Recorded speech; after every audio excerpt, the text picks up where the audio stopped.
actually are in recovery, there's a statement in AA called, we're going to turn our will and our life over to the care of a power greater than ourselves, based on our own understanding of it, yes. Now I'm just trying to add something onto us, not trying to erase that statement, that's fine. But in my experience, I want to have a higher power and know it by its own understanding. Yeah. I don't want to frame the idea of a higher power from my understanding, because it will always be a lesser power than I am. Self will have a God, or will have a Buddha nature, but it will always be above and framing the nature. And so I want to experience in life, or have a sense, or rely on something of its own understanding, because it has a much, much more infinite possibilities than I can entertain. It can give me, or it can offer. Of course, I look at it as if it's going to give me, because it's always self-centered. So the whole point is just seeing how everything is framed by self-centeredness, and just telling the truth about that. And in that telling the truth about that, that is the activity of your nature, which is being conscious. You're now becoming conscious of what you were unconscious of. You were unconscious of the fact that you've been claiming this to be conscious. And in that activity of claiming this long-lasting, independent, separate entity, Paul, as being conscious, you have forgotten the consciousness of, which is the verb of consciousness here. Being is when it's like when a runner is verbing, he's running. When consciousness is verbing, it's conscious of. Yeah. It's conscious of. That's what it does. It recognizes it. It doesn't understand. It sees. Whatever arises in it, it sees. Why? Because it's conscious. Yeah. That's the feeling of presence. When I'm conscious of, instead of conscious as this, that's the sense of presence. It's actually the absence of this as being the subject. Yeah. Because what more claiming of subjectivity is there than to say, I, as this, am conscious, when actually the true subject of subjectivity is consciousness. Yeah. So in recovery, they always talk about the how and why of it. Well, I don't believe we do talk about much, actually. But they say the how and why of it is to quit playing God. Now, what does it look like when something's playing God? Check it out. Yeah. For me, there's so many examples all the day, because when you wake up in the morning, your head tells you how the day is going to be. That's playing God. When you wake up in the morning, it tells you how you are, how you're going to be, how you will be, how they were, how they're going to be, how they will be, how the world is. It's constantly pontificating with a great sense of authority, but it's always wrong. So its take is always consciously full of holes. Yeah? Just see it. But to me, that's the playing God. And the biggest thing if this gives meaning to things, this apparatus, which it does, what is the greatest meaning it could give anything in this little realm? Is that it's you. So the mental process has named this body as being you. It's given the greatest meaning it can give anything, instead of just realizing the true meaning of its nature, which is the consciousness of, that act of being, B-E-I-N-G, not a being, but being. It is a verb. So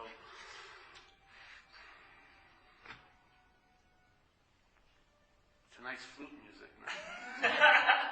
Monday's organ. Right? I mean, how could you have planned this better?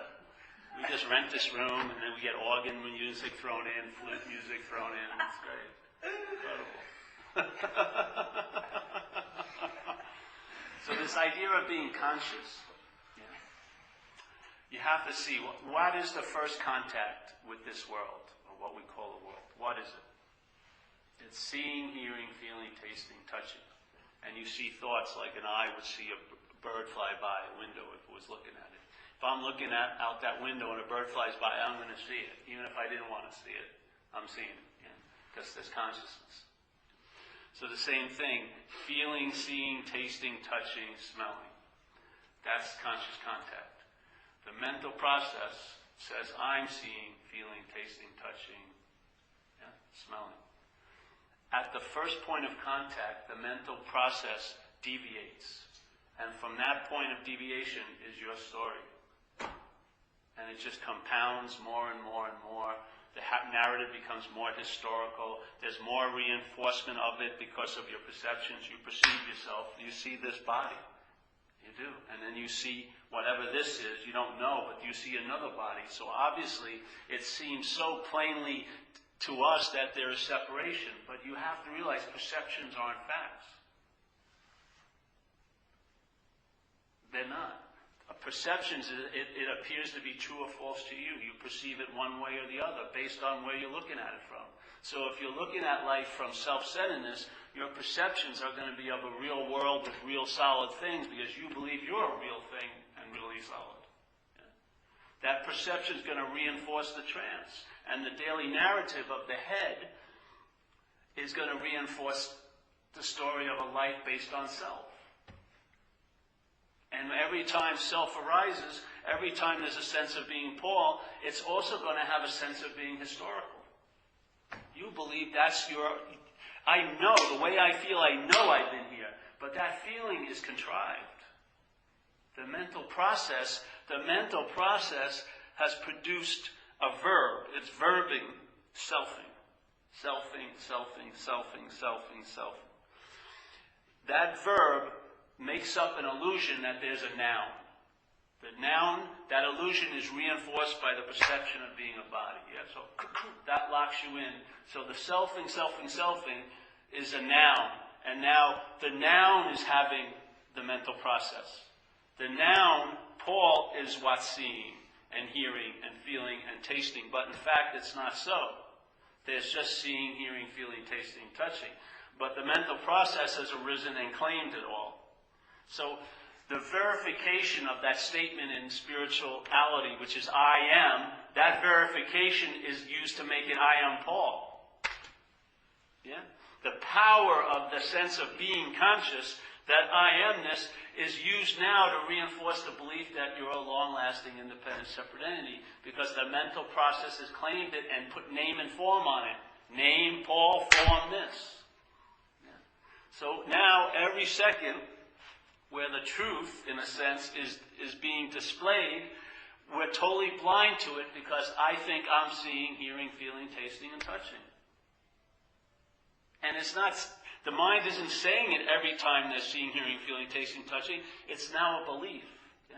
So all the seeing and all the hearing and all the feeling and all the tasting and all the touching is going on, and right underneath it is the feeling that I'm the one who's seeing. Yeah? And as soon as I'm the one who's seeing, the emphasis is not on the seeing, it's on me and what I'm seeing. Yeah?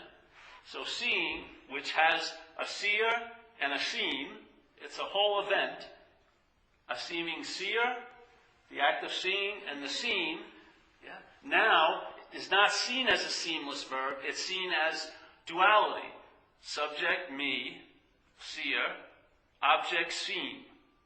Forget the vehicle, the seeing. Now all the emphasis is on me and on you. Yeah? I'm the subject hearing that sound, the truck going by. Yeah? So now the emphasis on me as the hearer and the truck, it causes me to become unconscious to the seeing, the hearing, the feeling, the tasting, and touching. And all I have is name and form, and now a story is written about that name and form. Yeah.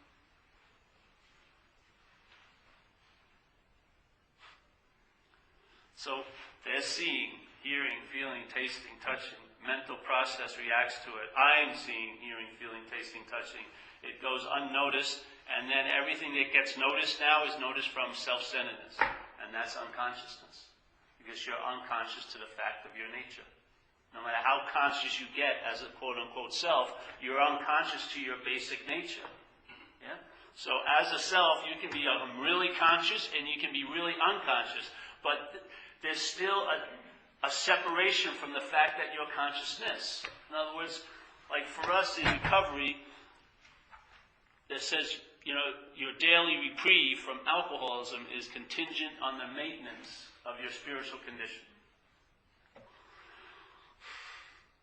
Sounds really well and good. But let's just see if this is what I believe to be my primary condition, which is physical, yeah? And now this is now going to become spiritual. It's like attempting to do a very high-level graft. I'm going to graft no-thing onto something. You know what I mean? I'm going to graft all this no-thingness, this spirit, and I'm going to become, as this, spiritual. I, still predominantly the primary identification, is going to now have this attribute of being a spiritual person. Yeah? That's not it. Like I got an email from someone and he says, "Oh, I'm so tired of being Mr. Spiritual." And I said, there's no Mr. in spiritual. And there's no Mr. in non-spiritual. They're just appearances in this place of duality that is caused to be stable, seemingly, here, based on you as the subject and everything else as an object. But in fact, you're an object, this, and the true subject is looking out of you. It's seeing, hearing, feeling, tasting, and touching. And its quality is seeing. That's all it is. I don't mean visually, just seeing. Yeah. That is like the telescope. This is like the telescope. And it has the right set of lenses to make up a world. When consciousness looks through this telescope of a body, it sees itself as other. Spirit sees itself as form. Spirit sees itself as other. Spirit, all knownness, all noneness, all nothingness, appears to be something. Lots of somethings. Yeah. But it can only appear here, in this realm, coming through this telescope. But when the telescope believes it's what's seeing, that's the dilemma, yeah? Because then everything you can entertain is broken into duality. So instead of entertaining peace and peace alone, it entertains peace and war. Instead of entertaining all there is consciousness, it has to entertain I can become conscious or unconscious. Instead of realizing that there is no journey to get to everywhere, it believes you can be close and far, let's say, to the truth. You can be connected and disconnected. You can be close to the center of it all and then suddenly cast out into the outer distances from it. And there'll be real experiences, or seemingly real as you seemingly are. But you'll feel it like it's real. I feel really disconnected. Because you can really feel connected, but you're neither of them. All there is consciousness. That's the beauty of the message. It's optionless. There's no choice. Your relevance is taken totally out of the equation. Because if it's based on you, it's going to be conditional. It's going to swing from peace to unpeace. And when you're in peace, it'll have something to do with you. And when you're in unpeace, it will also have something to do with you. So you'll be the most relevant thing, not the peace.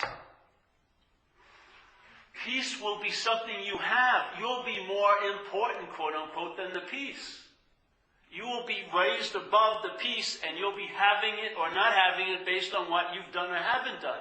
Just like when people go, I'm going to know God. Who's the bigger God there? You. I'm going to now know God. My great magnificence has decided to, yes, I think I'll turn my all magnificent glare onto God. And no, maybe not today. I feel disconnected. What did they say? God is everywhere? Why aren't you bumping into it then? Why? Why don't you sense it? There must be a special somewhere that you've hidden in to preclude that there isn't everywhere. There is everywhere, but it's not in this special somewhere. That ain't everywhere. Everywhere's definition is it's everywhere. There can't be a special somewhere and everywhere. And that's what you and I as this are. We're a special somewhere that excludes us from the recognition of everywhere. Because we want to see everywhere from a special somewhere. I want to get the sense of everywhere. I'm waiting to get it. I'm going to wake up. I'm going to get enlightened. That's a special somewhere wanting to have an experience of everywhere. You cannot experience everywhere as a special somewhere. It's not even an experience. Everywhere is everywhere. For an experience, it had it not be, and then you have it, and then you lose it. That's an experience. If you had a constant experience, it wouldn't be called an experience. That's the dilemma here. We want to have an experience of spirit, but spirit can't be experienced. Spirit has no beginning or end, so we don't recognize it. It's a fundamental flaw of the conditioned mind. It doesn't recognize what's always here. It's impossible for it to recognize what's always here. Just like the fish, it doesn't even know it's wet. It's totally immersed in the water. But what happens is, if someone throws a hook and catches it, and then he drags them onto a deck, it knows the importance of the water by its absence. It's flapping around like crazy on the deck. That's what we're doing here. We call it being very suave and very cool, but we're just flapping all over the place. We're in total denial of our nature, and we're trying to, it's really cool. It's like we're on a whole boat and everyone's got shit in their pants, and we're all trying to act like, oh, it smells great today. No, it doesn't. It sucks. Oh, they look so good flapping around. I just saw that outfit in Mademoiselle, but they're flapping around. I don't care if they have a tuxedo on. The irritability, the restlessness and discontent, is that attractive? But the boots are nice. Okay. Right, the boots are nice. But this is as if, it's like we say it, we've been saying it for weeks now. I used to use it a long time ago. Have you been in a cafe today when someone was complaining about gravity? Have you? Did you hear anyone at Pete's Coffee? Jesus, gravity is really hard on my right. It looks like a little heavy on your left. Are you doing all right? Yeah. Why the hell? It's out to get us today. What's happening? No. We have been under the influence as a body by gravity our whole time, and so we have no idea of it. It's only if we would go into like an anti-gravity room or something, then by its absence we would know about its presence. Just like in recovery, I used to always say, it talks about that fear, that corroding thread that runs through the fabric of our life. I think the shirt's brown, right? Brown, green, whatever. Well, let's just say one of the threads matches this color. You would have a difficult time discerning which is the fear and which is the fabric of your existence, yeah? So let's say when you were born, someone put a hand on your shoulder, and it's been there ever since. Would you know it was there? No. Because it's always been there. You would only know it by its absence. If it finally got lifted off, you would know now how heavy it was by its absence. That's exactly the disability that a conditioned mind has. It does not recognize always and everywhere.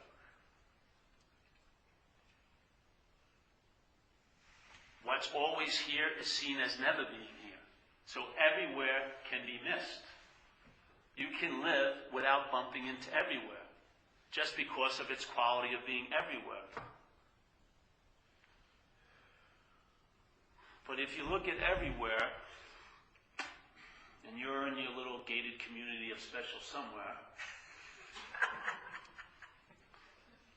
and you believe you are going to go journey to the center of everywhere, tell me where the center of everywhere is. Wouldn't it be everywhere? Now, how would I gauge how I am doing in the journey if it's in everywhere, where's it going? If you took one step back, you'd still be everywhere. If you took one step forward, you'd still be everywhere. How can you gauge how you're doing? I'm getting closer to the center of everywhere. How could you do that? It's just a recognition. But you can't recognize it from where you're looking at. Because where you're looking at it is a very distorted pair of glasses called self-centeredness. We've become identified with it, so we believe this is the way we just see, but it isn't. It's a contrived, conditional way of looking. And any way of looking can be some of them can be helpful here, but most of them are truly a form of blindness to the seeing. All that we're attempting to do is try to correct the distortions of this way of looking called self-centeredness, but you have to realize all that activity is in self-centeredness. The primary identification with the first pair of glasses is safely in place. You're just trying to improve the lenses so you can see a little farther or a little better or not run into so many things. Yeah? You want to have a little light, but you don't want to recognize you are the light. Yeah? You want to have an experience of the light, but you want to have an experience of light as you. And you may have experiences of light. But what the true light is, isn't an experience. It's your state.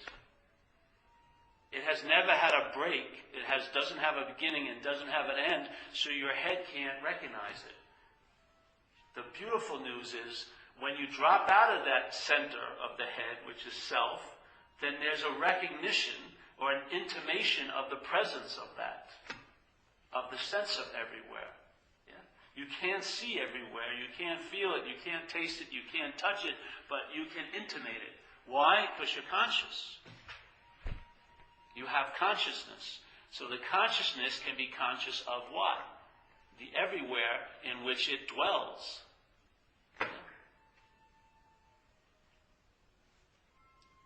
And of course, what's going to happen? When that's recognized, thoughts are not going to be seen as yours. Feelings are not going to be seen as yours. Plans, though you'll still have them, will not be seen as truly yours. There'll be a freedom from all the bondage to self. All the claiming that self had done, all the claiming of the consciousness and the problems and your condition and your body and this and time and all that, will be slowly or very quickly freed. Yeah? What used to totally preoccupy you, all these little trips into what's not happening, you'll have the perfect immunity to it because you'll be rooted in what's happening, which is consciousness, being in contact. Yeah? And tell me, can you contact next Friday? Can you see it? Can you hear it? Can you feel it? Can you taste it? The only way it gets conjured up is through thought. Yeah? And yet, you can't really conjure it up. I'd like to see you replace what is tonight. Wednesday with next Friday. Come on. I'm even open to it. I'd like to see it. Probably be better than now. Wednesday sucks, so yeah, bring it on. All right. We got a big opening. We'll swing it in. Is it a big next Friday? Probably. A lot of shit's probably going to happen. All right, truck it in here. Let's see. Let's feel it, see it, taste it, touch it, see what happens. Oh, you can't do that? The factory doesn't have next Friday ready yet? Well, let's go back to 2 years ago. I'm sure you've gone over that thousands of times. Let's bring it over. Let's go. 2008, that Wednesday night that, you're disappointed. Bring it over here. You've represented it so many times. Let's present it once for all of us to see, hear, feel, taste, touch, see. But it sure feels like it's happening. Yeah, to who? Have you ever noticed when you're trying to tell someone about how terrible it is for you and what's not happening, they don't seem to really get it? And then they try to sell you how terrible it is for them and another what's not happening. And unless you're really on the same day of what's not happening, which is a very big crapshoot, like 3 weeks from now, unless you're in there's not too much simpatico, you're like, what the fuck? So your mountain is like a molehill to me. Yeah? And my mountain is like a molehill to you. This is where the conditioned mind plays God. It can't play God here. So it tries to override here with the preoccupation of time. Because in time, you can appear to be so important. You're the center of the whole story. Here, if you're 2 levels below a coconut, after about an hour or two, you'll see most people aren't even thinking about you at all. Literally. I mean, if you're wondering if everyone's noticing how I look today, they could care less because they're thinking about how everyone's noticing how they look. Yeah? So there's this self thing going off on a huge scale, which gives you a perfect blanket of anonymity, really. No one really gives a shit about it. Yeah? I mean, no one remembers that last week I had the unmatching socks on. They could care less. But I wrote 5 pages in my journal. Did anyone notice I felt so uncomfortable with that one. But I really wanted to find the other one, but I'm colorblind. How could I have done something with that? It's not my fault. It's selfing. So here you have a perfect example of the antidote to what's not happening. What's happening? Yeah. How could you be missing this unless you're unconscious? How could you be missing what's happening unless you're unconscious? And how can you be unconscious if all there is consciousness? How could you possibly be unconscious if all there is consciousness? It must have absolutely no semblance of truth except to you. So for me, it's an optionless state. So no matter what my K-Paul broadcasts, how I'm doing or not doing, and this shouldn't be feeling this way, I don't give a shit what it's saying. Yeah? Because something is this echo, this unspoken word in me is louder than all the advertising being presented by K-Paul. Yeah? And it's just the obvious fact that you're conscious. Yeah? What's the greatest solution to all your problems that are in what's not happening? The best therapist in the world, or someone that just says, you know what, it's not happening. I mean, what more do you need to go to plan B after that's delivered? All right, well, let's see. Let me try it again. Hey, it's not happening. But let me tell you about what's not happening. I've heard it before. And, hey, what should I do? Should I make another therapy appointment? Should I get another massage here? Get my hair done? How about it's not happening? I don't like that. I really like what's not happening because I'm scared shit of what's happening. Yeah. All right, now you're getting closer. Now we're getting to the real rub of it. People do not want to be free. They want to be free. The conditioned head has no intention of ever being free because it would be its absence. It wants to look like it wants to be free, so it will log hundreds of hours at meetings. Yeah? It will go on retreats and will meditate until peace arises, then it'll leave. So, I used to sit for 4 hours, and as soon as my mind got peaceful, I got up to do laundry. I was totally willing, buckle me in, I'll just suffer for hours. Because what was the job at hand was to make an identity, a spiritual identity for Paul. Yeah. All the other ones didn't work. Let me become a spiritual Paul. So I thought the hours you did had nothing to do with peace. I did not want to experience the absence of Paul unless I could experience the absence of Paul as Paul. Because there's no experience of the absence of Paul. That's the beautiful thing. The revelation of truth is taken out of the experiential level. I won't even call it a state. It's just what is. And there's no requirement necessary to meet it. It's right where you are at all times, exactly as you are, and actually as you're not right now. There's no hoops to jump through, no hurdles to do that, none of that. It's just a recognition of the obviousness of all there is consciousness. Yeah. So someone goes, well, I was conscious that I listened to your message and it said, I'm a lion, but it keeps turning into I can become like a lion. And then one day I heard it and it was like, I got it, I am a lion. But I said, no, what's actually the truth is the seeing of both. The ability to see both those little takes of your experiences, yes, is the truth. That seeing, the plain, unadulterated seeing of consciousness, is being demonstrated every moment your seeming life story is being told in your little narration. What's seeing all that narration is exactly the same at all times. It doesn't matter what it sees. There can be thousands of different things it sees, thousands of different thoughts, thousands of different composites the mind makes up for you. Thousands, but there's always a seeing in all of it. That's it. You're like in a mobile home. Yeah, it's a verb. It's not like the eternal resting spot. There's a recognition of it is consciousness of. It's like the runner running. Consciousness is conscious of. That's the sense of it. It's like a verb. It's such an incredible verb. It can have a sense of huge stillness, but it's actually a verb. It's being. Being all the time. Consciousning. Was that a word? Consciousning? So, how would it be good? What would be the verb of conscious? I guess conscious. Conscious of. Conscious of, conscious of, conscious of, conscious of. And then consciousness can intimate that awareness. Yeah? It can become conscious of that. Yeah.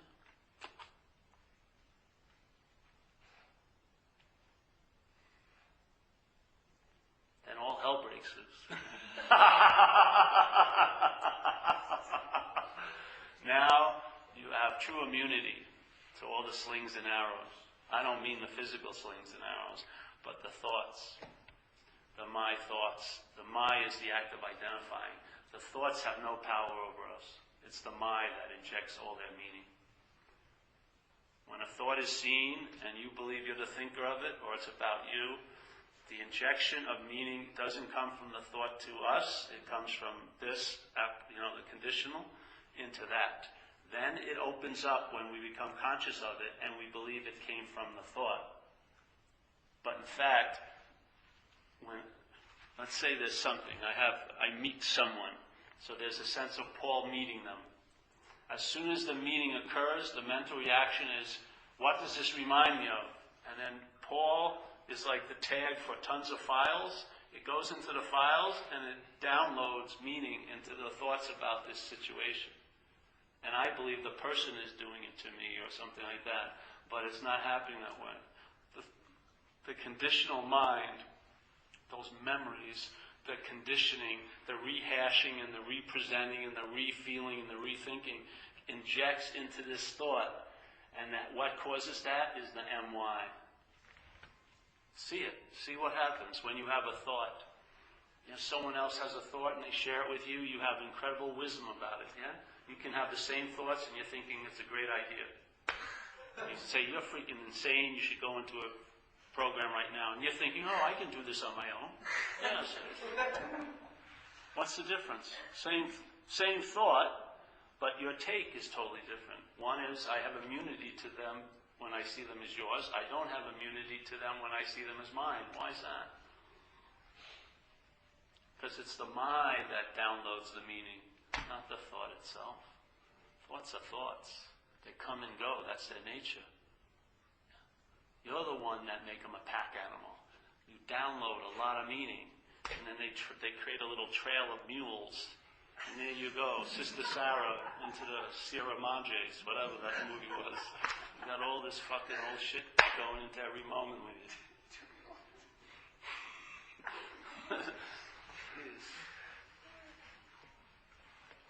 Who'd want to be here with all those mules and all the packaging?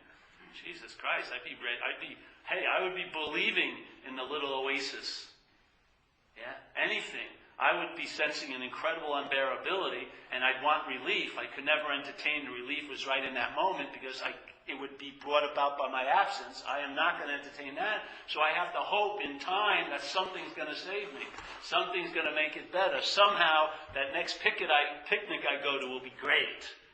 I'll get the biggest piece of the pie, or I'll meet my fairy princess when I graduate from school, so that will make it okay. That's on and on and on and on and on.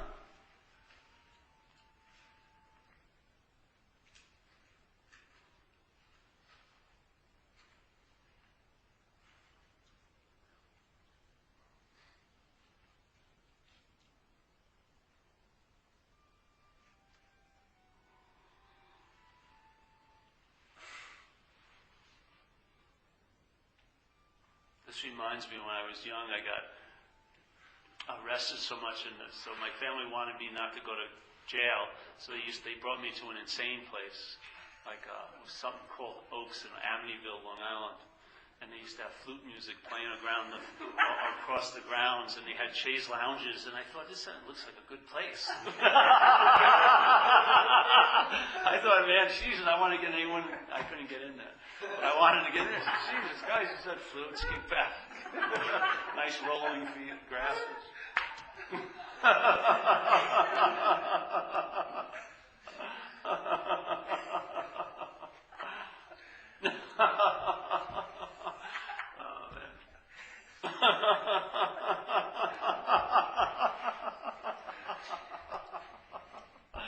How can you drop the rock if you're the rock? I'm going to drop the rock. That's such bullshit. I'm going to drop the rock. Like you can pick one up.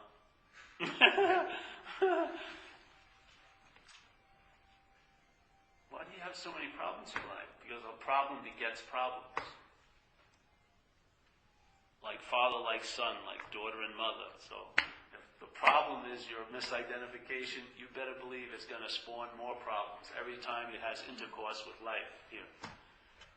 it's going to produce little siblings, more and more problems. And all the while you'll be thinking, there's 40 problems I have, never recognizing that you're the problem. I mean, seriously. Didn't that ever happen to you when you look back on your relationship history? You know, I was out with maybe 15 different women, and then it finally dawned me, you know, they were all different women, but there was one constant in all my relationships, and it was me. Could it actually been me that was giving this all the meaning it had? I thought it was her that did it to me. You see?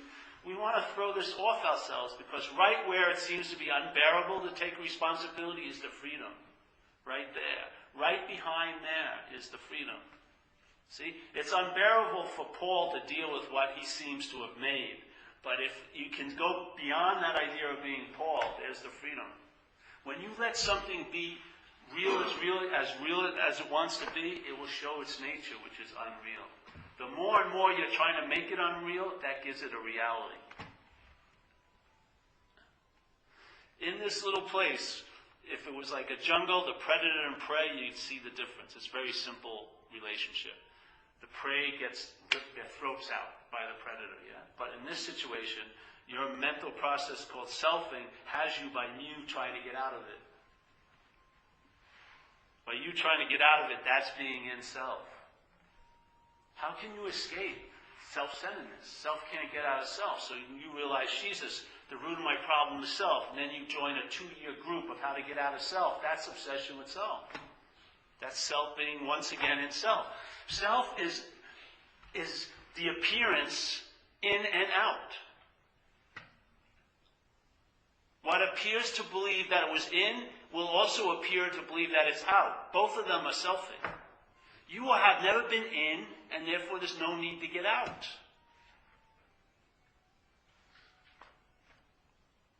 Now there's a new movement with self and non-self. It's total bullshit again. There is no self, so why does there need to be a non-self? Now that I realize I'm a non-self, I don't do everything I used to do before. You never did it. There was never a you that ever did anything. You're totally off a hook. There was never been a hook that somehow you still have relevance of getting off. There was never a hook. This apparatus had a mental process called alcoholism. It expressed it perfectly. Then something occurred, something shifted, and now it's expressing freedom from the absence of self perfectly. Was that person an addict and now is a free person? Neither. It wasn't an addict, nor is it a free person. It's just an expression of what's demonstrating through it. Yeah? It's just like that flute. There's something playing the flute, and then the music is the expression of it. And it goes through the flute. There's something that's living through this, but is not as this. And now it has a form of expression. Yeah? We were suffering from a mental process called alcoholism. It infected our mind. The mind produces the idea of being a self, so our self was infected with alcoholism. And it expressed itself gloriously like that parasite of alcoholism will with every host or any telescope it gets to use. We're all run-of-the-mill, typical expressions of an apparatus that's been taken over by alcoholism. And the same, now we surrender, hopefully, and hopefully we recognize the real dilemma, which is an identification as what we're not. And by admitting that and having an experience, not an experience, but somehow a recognition, I'm not that, then something now expresses itself very freely through you, which used to be all blocked up. You're like the window. The sunlight of the Spirit comes through you. It doesn't come to you. It comes through. We want to be the one who's receiving it. Ah, yes. I'm one of the chosen ones. Give me a freaking break. I'm the one getting the light now. No. You are a conveyor of light here. You are a prism. Undifferentiated light comes through consciousness. It hits these prisms, this conditionality, and voila, it manifests. Hopefully, there's always one of the prisms, one of the lenses that's facing the other way, and so it sees the light as light. Like in Taoism, it says, turn the light upon itself. There is a pain in the prism, that's turned. Most of our attention's always going out, but there's some attention. So when the light comes, it hits and it sees light on light. Yeah? It's just like that conscious contact. Our attention is in contact. Yeah? Seeing, feeling, tasting, touching. There's a movement this way. But in duality, which this place is, it's yes, no, high, low, left, right, north, south, This attention's going out. There's also attention going this way. What's happened is the mental process has built a billboard with your smiling face on it. And the attention hits that and and because it's been captivated by the process, it's identified as a process, believes this is who it is, and so it dwells there. It's called self-reflection. And that's what happens when you go home. This attention keeps representing the day back to you. And we get caught in this loop of self-importance. And that attention gets hijacked like this, and then boom, boom, boom, boom, boom. But if you can turn the light upon itself, which is, this is not the light, this is just a mental idea, then the attention goes through this idea, this concept, and goes where? Who knows where, but just takes its own trajectory. And then I feel like it's like a loop. You don't know where it began, where it hooks up, but it's everywhere. Yes? So now the fish has got the sense of the ocean. It doesn't see it, doesn't feel like it's wet, but it gets it's wet. Yeah? It senses it. It senses, I'm not this little character called the fish. I am an expression of the ocean. Yeah?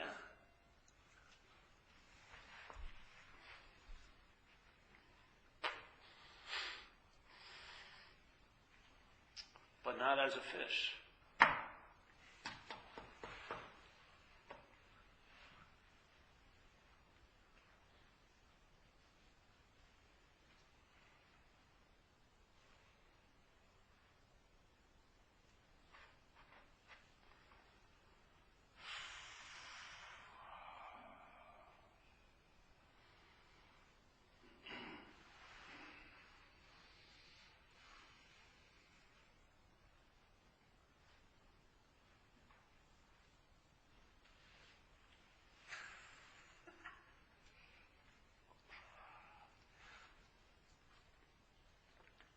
You cannot wholeheartedly laugh now if you believe in time.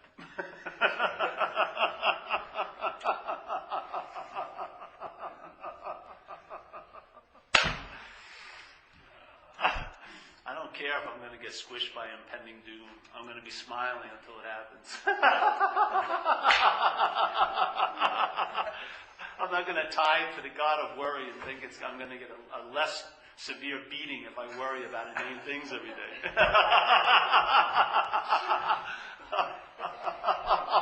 Didn't you ever feel like that before? It was like King Kong in that movie where they put the woman up there to keep the King Kong at bay for the rest of the year, So we think there's this impending doom we entertain. I'll be destitute next week. It's like King Kong. We can constantly hear him back there. So we just worry all day. Okay, I'll just worry and I'll tithe worrying to this great God of worry. Please, please don't happen.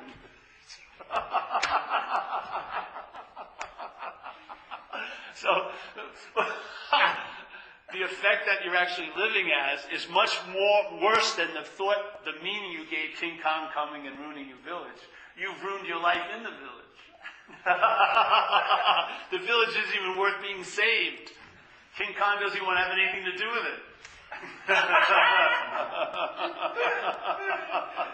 The mind is insane. Let me worry constantly so that real big thing I'm worried about won't happen. Okay, I'll just beat the worry with more worry. What are you going to worry about? What are you going to worry about? You've got to go into what's not happening. Really, there ain't much to worry about right now in this meeting, except that I may go on long or whatever.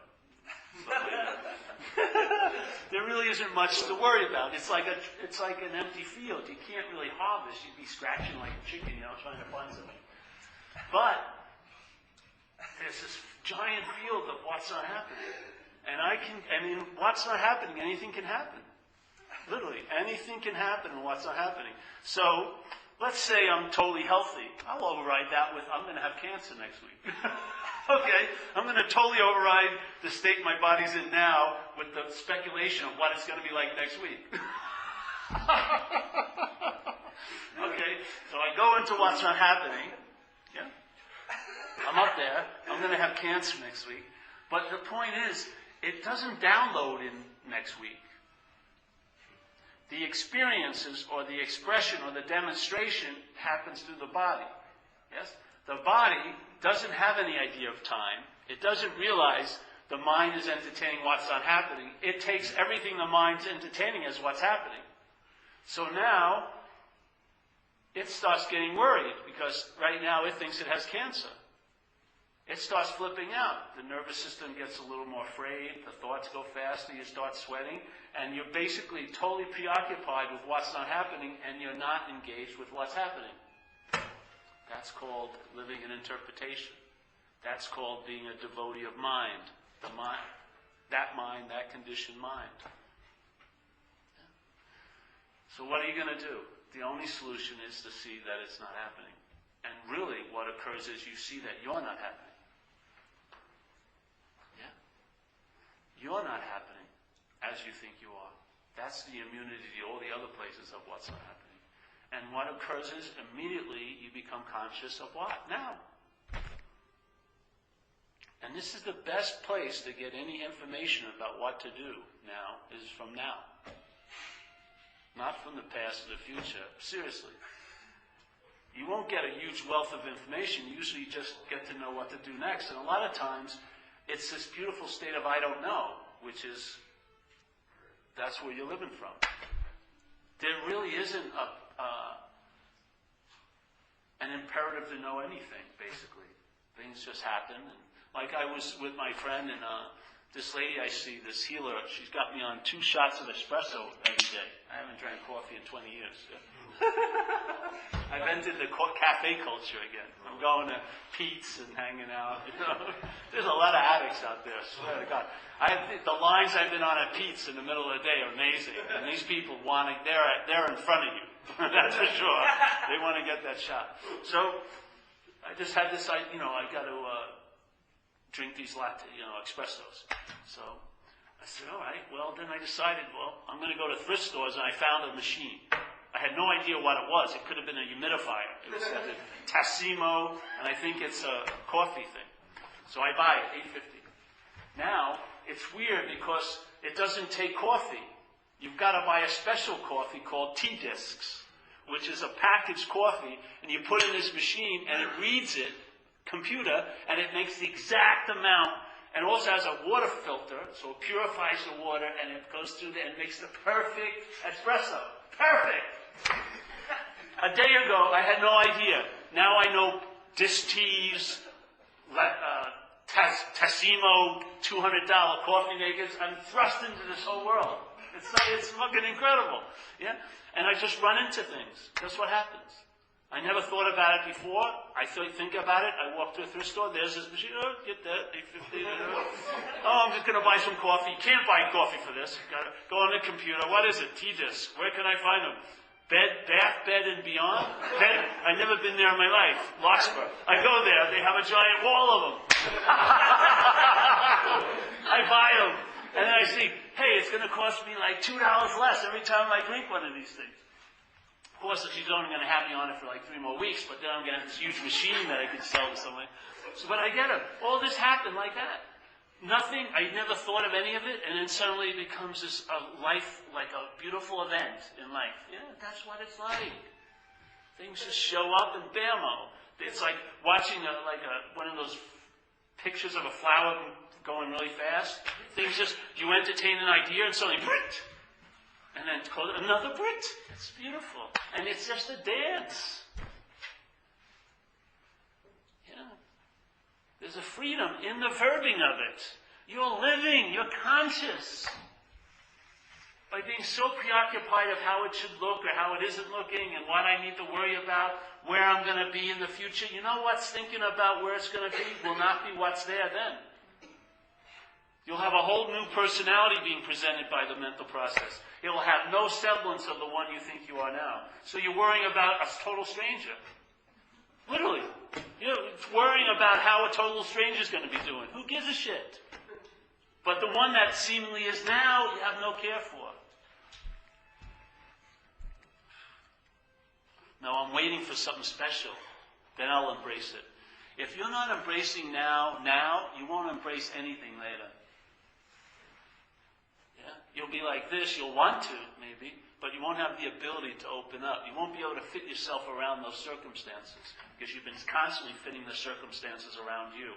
When you want to be big, the world is small. Totally, very, very small. When you surrender, then you fit yourself around life, you get the sense, the intimation of what life is, which is conscious. A conscious living verb.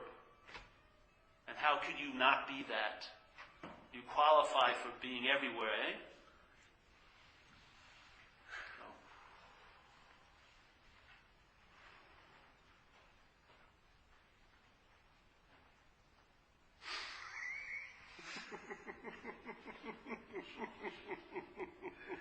I think I'm going to be going back to Amityville soon.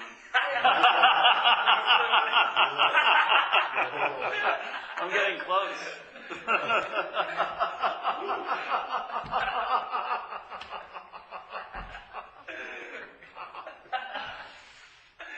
Hi.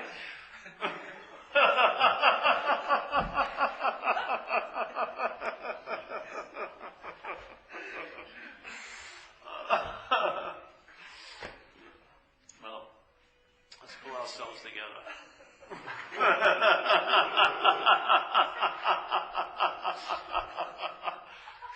I'm afraid I'm spitting out.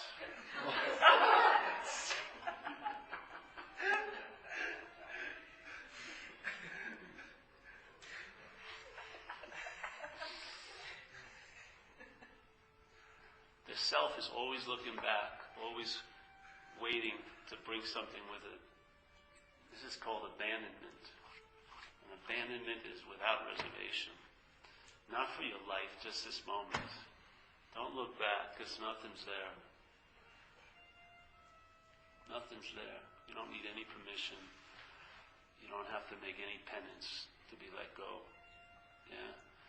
You and all your cases have been brought to the court of light. You have been pardoned. You have been given your freedom. Every one of them, every case that you've held against yourself has been dismissed. No probation, no penance. You don't have to play small. You don't have to be apologetic for your freedom. You don't have to bookend it with, oh, I know, I'm still crazy. No. No.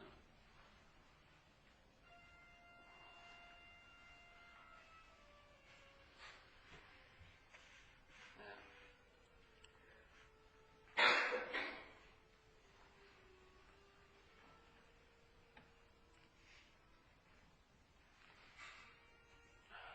Any questions tonight? No. I like that. Any questions tonight? No. The window's about a nanosecond. Some people are persistent. They get it in there. But they try to slam that window as fast as possible. All right, well, we'll pass the basket. Does someone have a hat we can borrow? Yeah.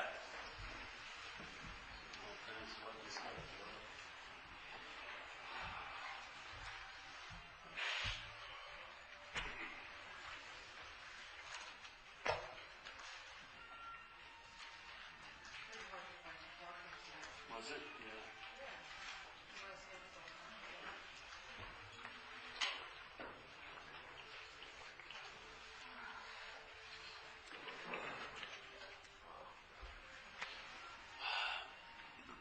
Soon our meeting will be supplied with water from our friend Aquananda.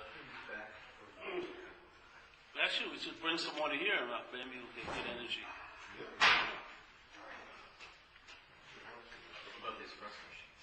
The espresso machine. It'll be on sale probably in about 4 weeks when the lady takes me off of espresso.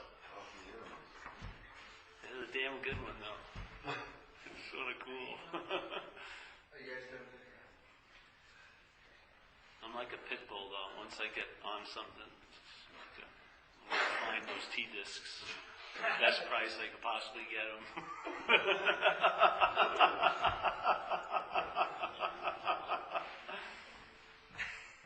Don't worry, there's no one there.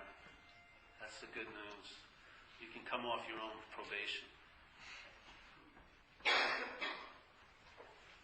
That's a funny thing, really. Now, it appears here, in my experience, that you're totally much more individual when you realize you're not an individual.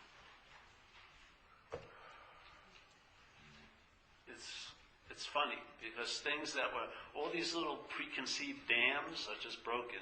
Not like big events, but they're just like the hell with it, you know? What the hell is all this about? This constant locking in. Yeah. The doors start opening and the light goes in and out.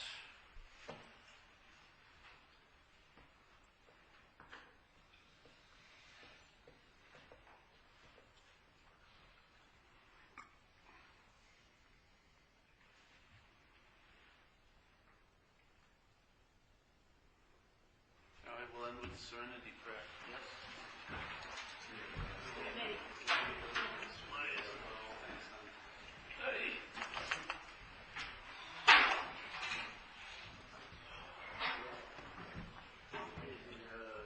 The we version of the serenity prayer. God, grant us the serenity to accept the things we cannot change, courage to change things we can, and wisdom to know the difference. Keep coming back.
still